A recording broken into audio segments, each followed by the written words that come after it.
Jadi waktu membaca la ilaha illallah, tidak ada yang sempurna kecuali Tuhanku Allah.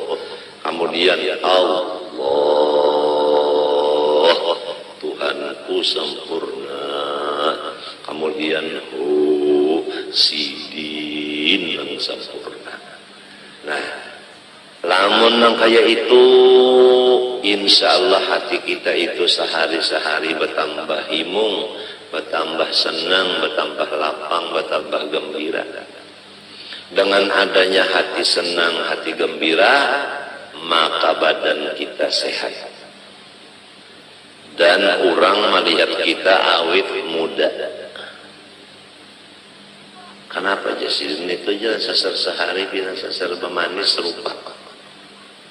Nah, resepnya hajin meminum jamu Madura. Sebenarnya resepnya itu adalah hati lapang. Hati lapang itu karena ilmu ada di dalam hati. Di antaranya sudah yakin bahwa ada bisi Allah. Allah itu bersifat saraba sempurna. Kadada kekurangan sesuatu pun. Dan yang bersifat sempurna ini milik bagi kita. Allahu Rabbi. Allah itu milik aku. Di samping itu apa-apa amalan yang diberi sudah oleh Abah dipakai. Di antaranya tarekat samaniyah. Diamalkan saban subuh lawan saban maghrib atau mbah asar. La ilaha illallah 166 kali. Allah 66 kali. Hu 77 kali. Aba ulangi, la ilaha illallah 166 kali.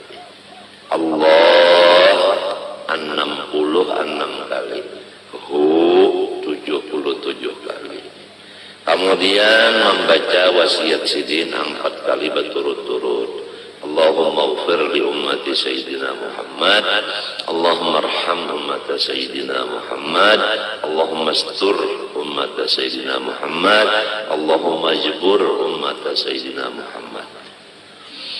Jadi tarekat samaniyahnya itu tadi diamalkan pagi sore, doanya pun 4 berturut-turut, sekurangnya 5 sembahyang subuh aja. Kalau bisa sore pun dibaca 2. Pertama, orang mengamalkan 2 macam itu tadi, tarekat samaniyah dan wasiatnya. Pertama diberi ilmu ma'rifat. Yang kedua dimurahkan rezeki yang halal. Mana sugih, mana halal. Hakunlah sugih halal pulang. Nomor 3 ditulis jumlah wali kutub.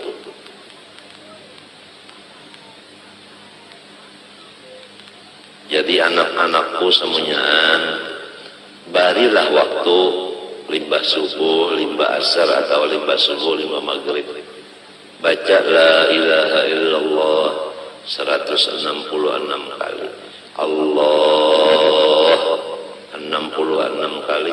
Hu 77 kali. Kemudian Allahumma ufir li ummati Sayyidina Muhammad. Allahumma arham ummata Sayyidina Muhammad. Allahumma astur ummata Sayyidina Muhammad. Allahumma jibur ummata Sayyidina Muhammad 4 kali berturut-turut. Tasbih jangan kada bisi. Kupi jangan kada minum sedikit barang. Dan yang lebih-lebih penting lagi, dirancaki duduk di majelis wali Allah.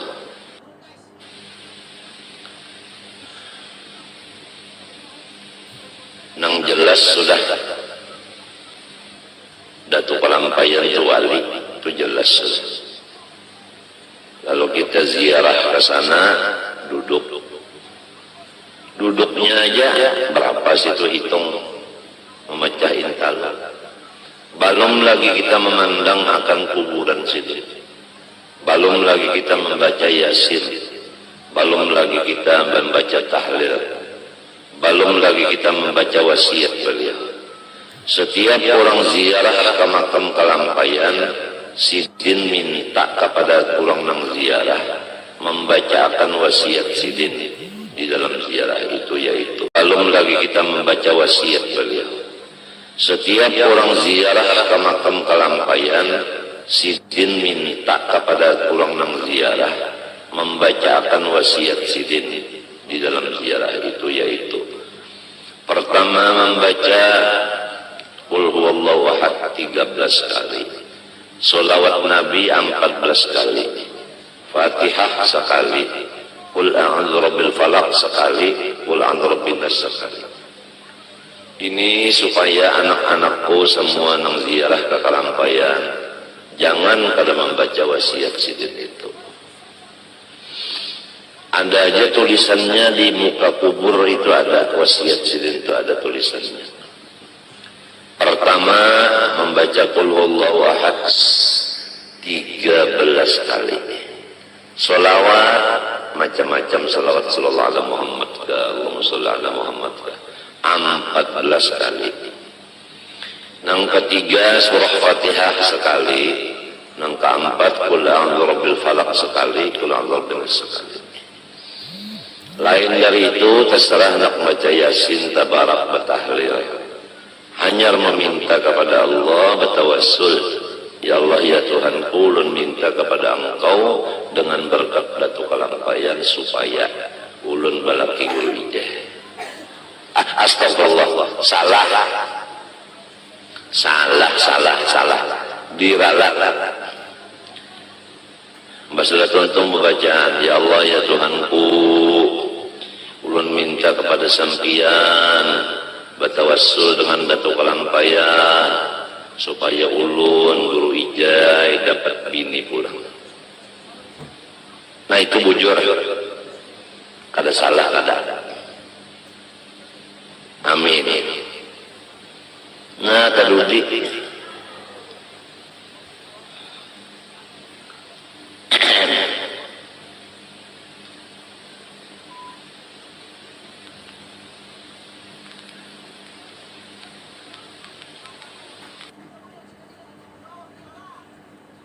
tasbih ada di badannya. Malaikat Allah Ta'ala yang di langit semuanya memintakan kepada Allah supaya dosa-dosa orang itu dihapuskan. Jadi kira-kira anak-anakku semua jangan ada nang kada bisi tasbih. Jangan tasbih nang di dada itu aja 2 biji. Lawan nang di patangahan tasbihnya sebiji. Ada kalau di patangahan sebiji nang mencingi ada. Ndang harga. Jadi ikam bisa tasbih berapa? Hah? 3 bujur sudah 100. Kalau abah bisa tasbih 2. Nah, terbanyak ikam bisik. Marilah tasbih sama-sama kita praktek supaya menjelang. Andai kata tasbih itu nang 33 kah, nang 100 kah lawan kepalanya ada di badan kita, senantiasa malaikat mintakan ampun kepada Allah Subhanahu wa Ta'ala atas dosa-dosa kita. Walaupun kalau dikantek lawan tangan, asal ada di kantong. Ibaratan membawa jauh tasbih.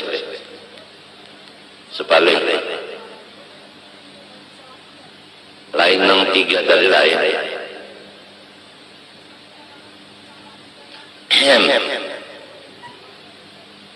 Menukar tasbih buntungnya.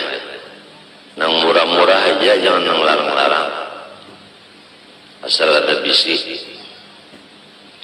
apalagi kalau bisa mengambil ijazah tasbih lawan guru itu mengambil ijazah lawan gurunya sampai kepada Sayyidina Muhammad SAW, yang diantara fadilatnya ijazah tasbih itu masuk surga bi ghairi hisab.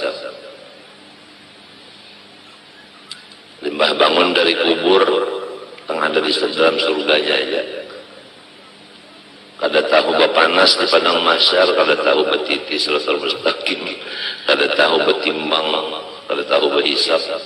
Pokoknya bangun di kubur ada di surga. Nah, itulah ijazah tasbih. Satu lagi ijazah bersalaman. Rasulullah bersabda, siapa bersalaman dengan aku dan sampai hari kiamat, ijazah musafahah, saya masuk surga kada berhisab juga. Ada lagi yang semacamnya berasuk tangan. Kalau bersalaman minta, rasuk tangan minta.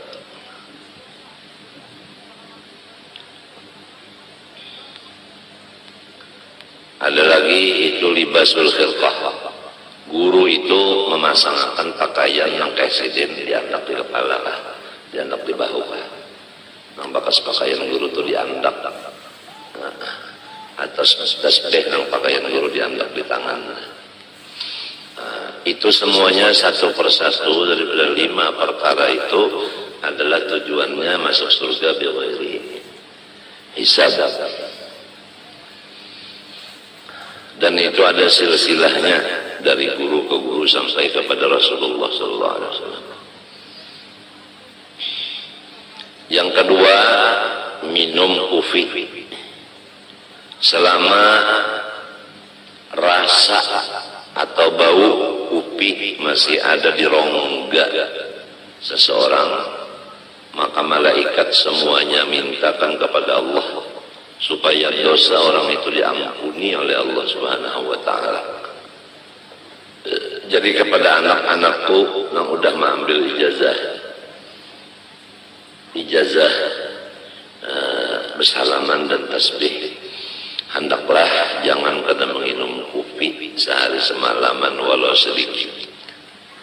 sedikit barang minum kopi. Nah, selama kopi itu masih ada di dalam rongga kita, baunya, bekasnya itu, malaikat mintakan ampun segala dosa kita. Yang ketiga terakhir, selama kita duduk di hadapan atau di majelis orang waliullah, selama duduk di situ, malaikat semuanya memohon kepada Allah, ampunilah dosa orang itu semuanya. Waliullah ini nang hidup lo nang mati sama, nang sudah dikubur atau nang belum dikubur. Cuma anunya bedanya, kalau nang dikubur kita kada kau pandar lagi, dan kita kada kau melihat lagi lawan sidin, dan kita kada kau lagi bahasa salaman lawan sidin. Sidin sudah dalam kubur, ya Allah. Kalau nang masih hidup kau bersalaman lawan sidin, kau melihat lawan sidin. Apabila sidin melihat kita atau kita melihat sidin, ada disebutkan di dalam riwayat kita, inna lillahi rijalan man nadhara ilaihim nadratan sahida sa'adatan la yashqa ba'da abada. Ada satu riwayat,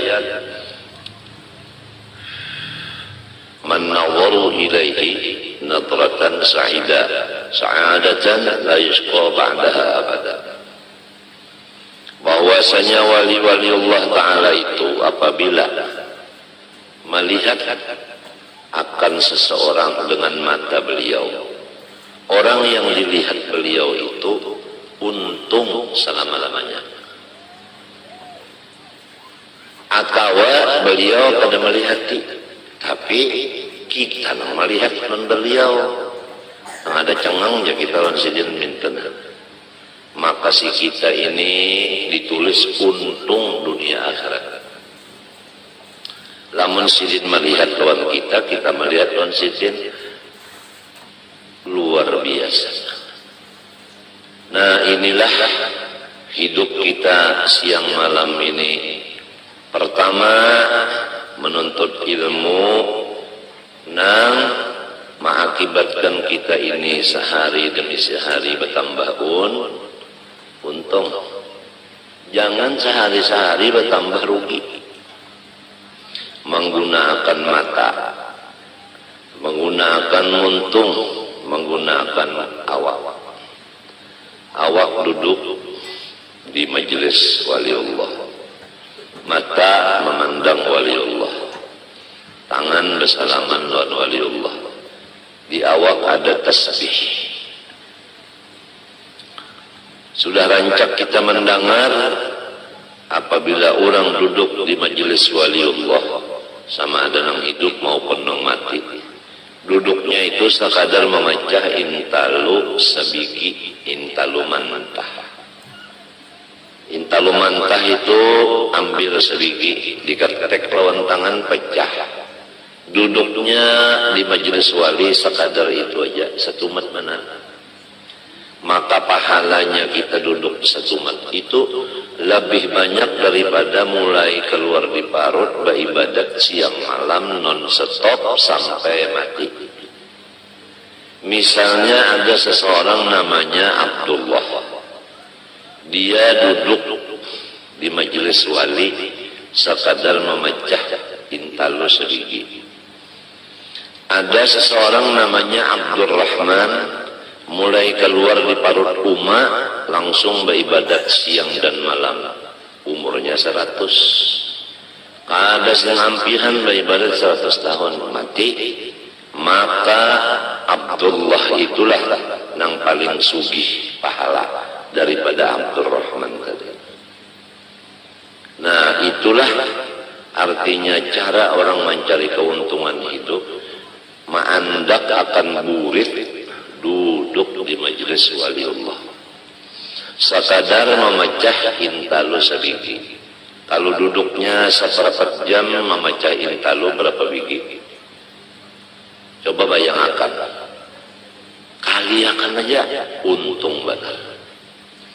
Cuma kalau orang munafik duduk di majelis wali itu sama dengan burung duduk di dalam sangkar. Dia berpikir hendak keluar daripada sangkar itu. Rasa kada nyaman di dalam sangkar. Dia lengah daripada Allah. Dia duduk bukan di majelis wali. Dia kada bisi tasbih.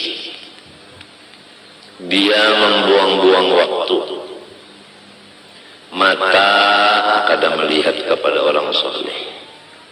Telinga kada mendengar kata-kata orang soleh. Tangan kada bersalaman lawan orang soleh. Beelang bukan ke tempat orang soleh. Jadi salah inya juga kada menggunakan awaknya kepada yang semestinya. Jelas saja sudah. Fa inna lahu ma'isyatan dongka, diberi hidupnya itu susah. Selain daripada di dunia susah. Wa nahsyuruhu yaumal qiyamati a'ma. Dia bangun dari kubur ke padang mahsyar di dalam keadaan buta matanya. Kada gampangan orang buta berjalan mulai di kubur ke padang mahsyar. Tahantup-hantup. Lalu berpanggil lawan Tuhan, Rabbi lima hasyartani a'ma wa qad kuntu basira. Ulun di dunia ya Allah melihat saja mata, kenapa lipa bangun di kubur ini picak? Ujar Tuhan, sudah berapa pelajaran-pelajaran disampaikan guru-guru agama, tapi ikam kada mau mendengar. Ada juga yang mendengar, kada maasih, kada menurut, kada memakai. Jadi walau umpat mendengar tapi kada maasih, kada menurut, sama aja lawan yang kada mendengar juga. Hidupnya susah, kena bangun dikubur menuju padang mahsyar itu picak. Wa kadzalikal yauma tunsa. Karena demikianlah pada hari kiamat ini engkau tidak dilayani sama sekali, dibiarkan sama sekali oleh Tuhan. Ya Allah, kasihan. Jadi anak-anakku semua, taubatlah kita daripada segala kesalahan yang sudah lewat. Janganlah berjalan kecuali ke tempat orang soleh. Jangan bakawan kecuali orang yang soleh. Jangan melihat kecuali kepada orang soleh. Jangan ziarah kecuali ke rumah orang soleh. Dan jangan kada visitas. Dan sehari semalaman jangan kada minum kopi walau sedikit. Di samping itu apa-apa amalan yang diberi sudah oleh Abah dipakai. Di antaranya tarekat samaniyah diamalkan saban subuh lawan saban maghrib atau mbah asar. La ilaha illallah 166 kali. Allah 66 kali. Hu 77 kali. Aba ulangi, la ilaha illallah 166 kali. Allah 66 kali. Hu 77 kali. Kemudian membaca wasiat sidin 4 kali berturut-turut. Allahumma ighfir li ummati Sayyidina Muhammad, Allahumma arham ummata Sayyidina Muhammad, Allahumma astur ummata Sayyidina Muhammad, Allahumma jibur ummata Sayyidina Muhammad. Jadi tarekat samaniyahnya